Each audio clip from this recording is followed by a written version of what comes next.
Dry skin is a common condition for many of us. It is troublesome, especially in winters. Dry skin occurs when the top layer of skin lacks the required amount of moisture it needs. In most cases, dry skin is caused by heat, hot showers, harsh soaps, environmental factors, and excessive medication. Whatever the reason is, having dry skin can be very uncomfortable and itchy. Moreover, if left untreated, dry skin can crack and become infected. Here we have 5 effective natural remedies to heal your dry skin, restore moisture, and make your skin healthy and vibrant again. 5 effective home remedies for dry skin. Shower care.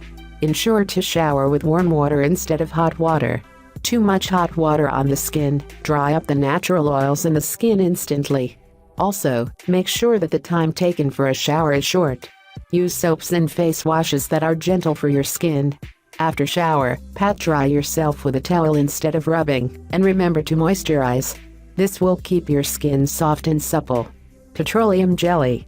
Using petroleum jelly is the most effective way of reviving dry skin.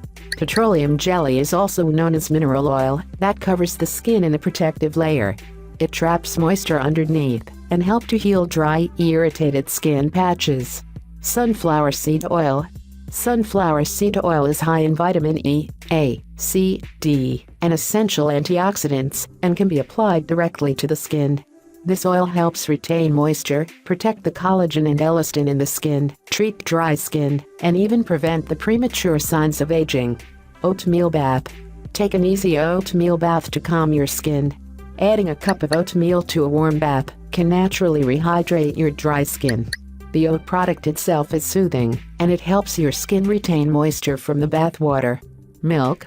Milk contains lactic acid, a mild natural exfoliant.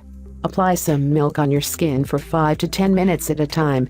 It's especially helpful for irritated skin that's itchy too. Lactic acid can sting cracked skin a little bit, so use with caution. Would you like to try any of these tips? Do you have your own remedies or tips? Feel free to share them with us. Thanks for watching.